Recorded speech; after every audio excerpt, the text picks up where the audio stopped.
Hello everyone. So in this tutorial we will be learning about how to build machine learning pipelines. And before doing that we will also learn like what are the machine learning pipelines and why these are important and what are the advantages of using that one. And later we'll be doing a small code demo like how to build these pipelines. Okay, so without wasting any time, let's get started. So what is machine learning pipeline? So it is a way to automate the ML workflow, like machine learning workflow. Like we will be having different steps in the workflow.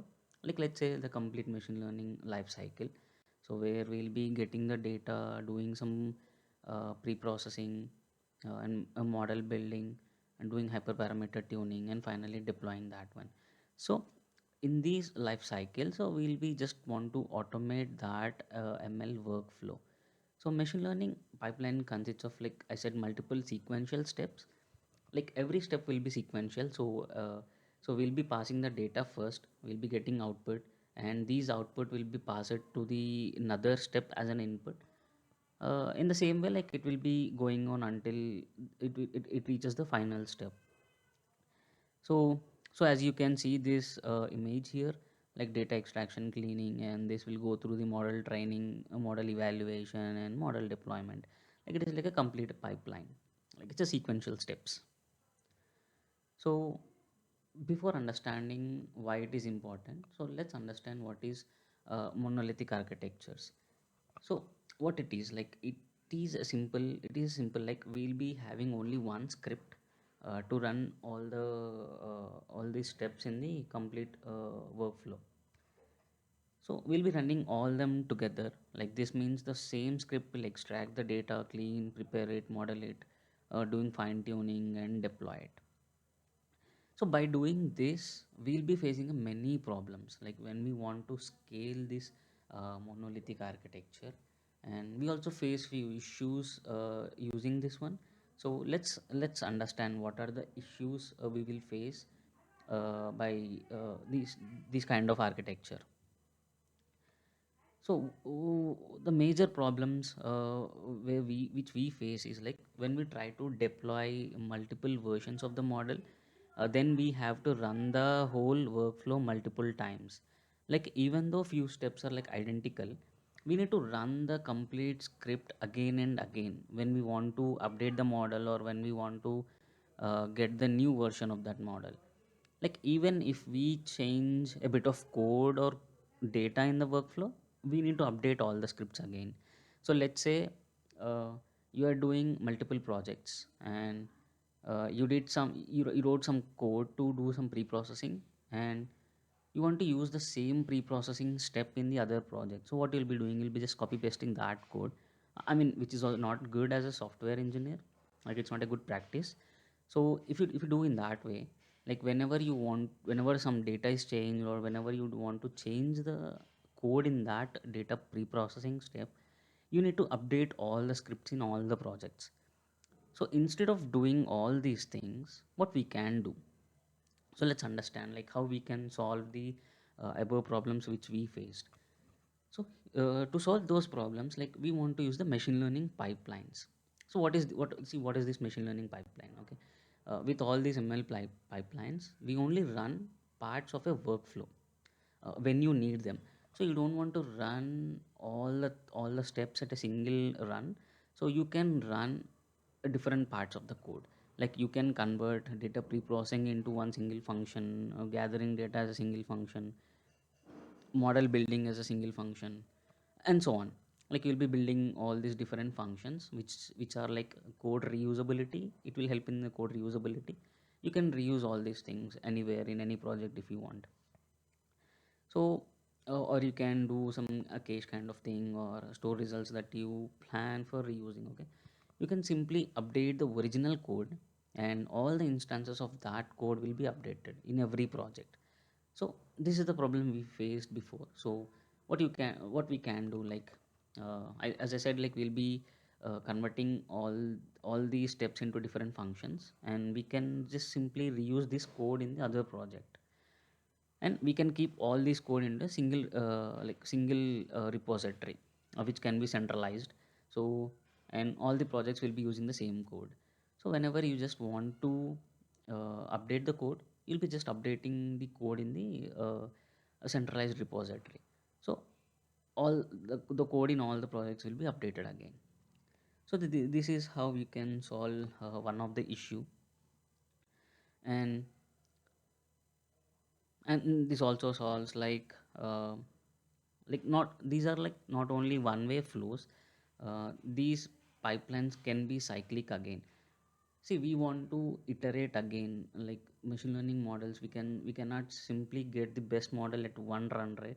So we'll be doing some iterations over there. We'll be trying different parameters, different feature engineering techniques to get the best model. So we'll be iterating a lot in with 2 3 steps again, like doing hyperparameter tuning, feature engineering, model building with different algorithms. So like these are all iterative steps. So you can use pipelines to do all this iterative work as well, because it is not only a one way flows. So you can easily scale your project. So this is why like ML pipelines are really useful when you want to scale your machine learning projects. And okay, let's see the advantages. Like as I said, like if you just convert your code into different functions, different small functions, look, it can be easy to debug the code. So it is one of the advantage for doing in that way. And replaceable code, like if it is some if something is wrong in some function, you can just simply replace that with the new code, and it will be auto updated in all the projects. And code reusability, or it is also like it can also help in the code readability. Like it will be easy to read all the different small functions instead of reading the complete code. And there is also like less human intervention. Like all these are like sequential steps which will just go in one run. Like when you run the complete pipeline, every step will be executed after completing the before step. So there is no need for human intervention to run a single step every time.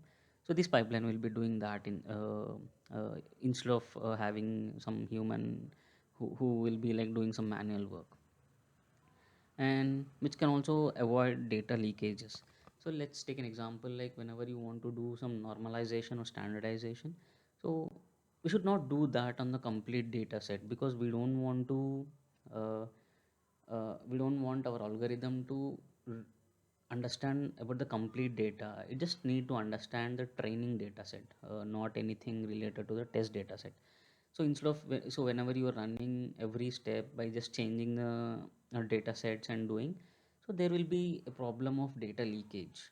So to avoid that one, you can use just pipelines, like it will be a single run. And so there will be also consistency and reproducibility with the help of ML pipelines. Like these are the advantages of using machine learning pipelines. So let's do some code part, and let's understand how to build them, how to do hyperparameter tuning using um, pipelines, and how we can also implement custom functions if you want to do some custom operations. So let's get started. So here I'll be taking a small data set from sklearn. So we'll be building pipelines using sklearn library. So there is a function to do that one. So and here we'll be just loading some small toy data set, like diabetes data set. And will be also importing some library, some functions, like doing some algorithm functions, a PCA, standard scaler, and grid search for hyperparameter tuning. So we'll be just importing them, and here we'll be loading the data set. So we just load the data set into df variable, and here we'll be splitting that data set into train and test. So whenever you just load the data set from sklearn or toy data sets, it is simple, like it will be just loading that into multiple variables, where you will be having the independent variables in data and the dependent variable in the target. So you can simply extract them and you can split the data set here. So first we'll be implementing a single pipeline with a linear regressor. So how you can do that one is, so we'll be using a pipeline, which we took from the sklearn. So in that pipeline we need to give the series of steps, what it need to be implemented. So what we'll be doing, like we'll be first doing normalizing or standardizing our data set, because in this data set, like we have all variables, I mean all features which are completely numeric values. So we'll be just doing some standard scalar like standardization or normalization. So we'll be applying that function here. So you can just simply give the standard scalar here, and if you want to give some parameters for that function, you can simply give that here, and you'll be just giving some name. And after this step, like after doing normalization or standardization, like we'll be applying PCA for that, a principal component analysis, like dimensionality reduction. We'll be reducing the number of dimensions. So here we can give the number of features you want as an output. So I just give 2. So here you'll be also just running this function, like you'll be just giving PCA and the parameters inside that one. And later, like after completing PCA, we want to apply linear regression on that one. So we'll just give that linear regression function. You can give any name here. It doesn't matter what you give. So you can just simply give every function in a single line. Like we'll be having a series of functions which need to be executed. So once you are done with giving the number of steps it need to be done, so after that you can just simply fit the function with the training data set. So we'll just give x train and y train, and once this is done, it will train the model here, and you can predict the output for that one. So you can also find the score at the same time. So once you just run this one, you'll be getting some score like 0.26 for this algorithm on the given data set. So this is how you can you can build a single pipeline for a single algorithm. So whenever you want to stack like multiple pipelines by using multiple different functions or different algorithms, so you can do in the same way like how you are doing before.